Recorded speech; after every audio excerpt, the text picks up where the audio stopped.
While the coronavirus pandemic continues to fuel much of Russia's disinformation about Ukraine, some recent military successes have also produced new fakes, like Ukraine's foreign ministry asking for Russia's help, a failed cruise missile test, and meanwhile, Russia's Gazprom TV station NTV is oozing fakes about COVID-19 in Ukraine. So let's get to the details.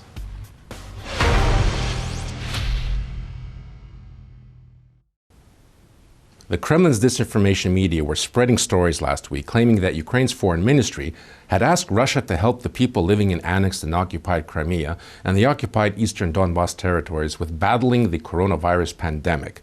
Analyticheskaya Sluzhba Donbassa, Forepost, and Newsfront all claim that in asking for this help, Ukraine has recognized Crimea as Russian and the self-proclaimed Luhansk and Donetsk People's Republics as separate entities. Now, Ukraine's foreign ministry did publish a statement on its website regarding Crimea and the occupied eastern Donbas territories. However, it does not contain any requests asking Russia to protect the population of these regions, nor does it recognize them as separate entities.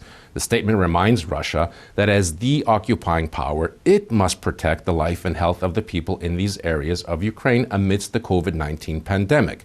The statement in part reads, quote, "The obligation of the Russian Federation as an occupying state under international humanitarian law is to take all necessary measures to protect life and the health of the population of these territories." Citing Article 56 of the Geneva Convention relating to the protection of civilian persons in times of war, Ukraine's foreign ministry reminds Russia that the occupying state is obliged to ensure and maintain in the occupied territory satisfactory healthcare and hygiene conditions and must take prophylactic and preventative measures necessary to combat the spread of contagious diseases and epidemics. Ukraine transmitted an official diplomatic note to Russia conveying this statement.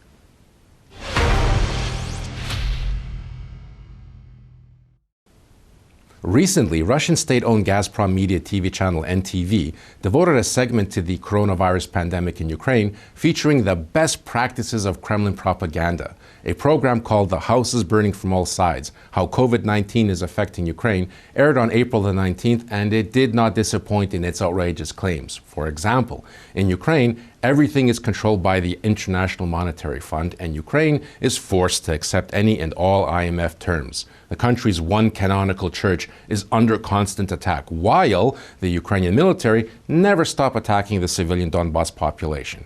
Okay, Ukraine and the IMF came to an agreement on a $5.5 billion three-year loan well before the pandemic began. Together with aid from the World Bank and the European Union, the total amount of financial support available to Ukraine amounts to about $10 billion.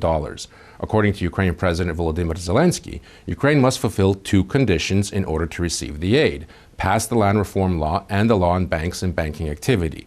The land reform bill has already been enacted, and the banking law is expected to be passed shortly, and the IMF has not issued any additional demands. The NTV segment then focused its attention on the steps taken by mayors from several Ukrainian cities regarding the Russian Orthodox Church and its calls to their faithful to attend Easter services, ignoring government advisories about restricting public gatherings and social distancing guidelines. In the eastern Ukrainian city of Dnipro, for example, a church subordinate to the Russian Orthodox Church offered communion to some 300 people from one spoon on Palm Sunday.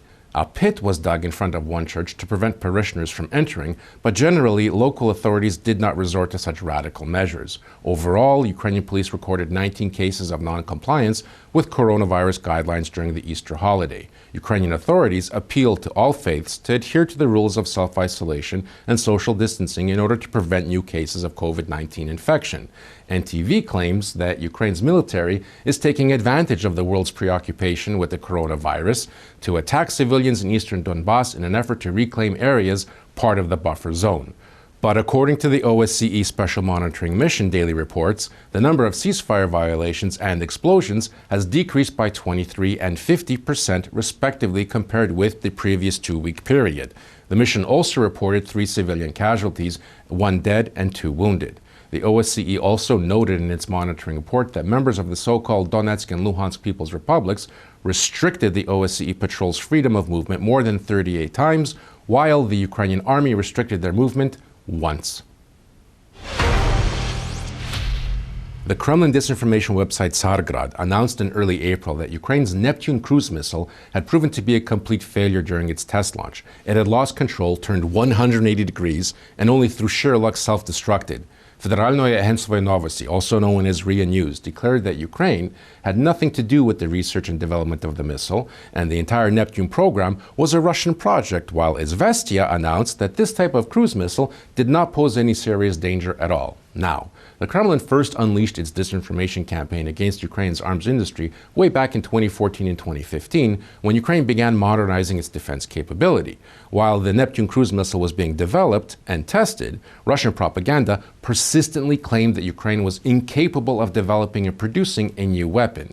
In 2017, RT claimed that Ukraine was incapable of developing a successful weapons program from beginning to end. Now, in 2020, after the Neptune had already been successfully tested, that same media declared that the missile is nothing other than a revamped Soviet model. Ukraine began developing the Neptune after Russia unleashed its aggression against Kiev in 2014, invading, annexing, and occupying Crimea and invading and occupying Ukraine's eastern Donbass. The new missile was unveiled in 2015 and promptly tested. The first ever Ukrainian missile was developed by companies that make up the Ukroboronprom defense conglomerate. The missile can be launched on 3 platforms, by ship, by land, and from the air. On April 2nd, more successful trials and testing of the Neptune's accuracy and range took place in the Odessa region. The trials were successful and the missile did not lose control, much less turn 180 degrees, as RT claimed. According to military analysis consulting company Defense Express director Serhiy Zhurets, Russian hysteria rises with each successful Ukrainian launch of new military hardware. After the latest test that showed the Neptune performing according to its flight program, the wave of fakes about the missile resumed. Zhurets pointed out, quote, "This means Russia is really concerned about our progress, and this should not surprise anyone on the Ukrainian side." As for Russian media declarations that the Neptune is nothing more than a copy of the Soviet Kh-35 developed by the Russians, Zhurets emphasizes that the two missiles are completely different, and the Neptune's component parts are all made in Ukraine. Its turbo engines are produced by the Motor Sich company based in Zaporizhia. The guidance system, missile body, and all other parts are also manufactured in Ukraine. Finally, according to Zhurets, the Neptune is twice as large and powerful and has a much greater range than the Soviet Kh-35.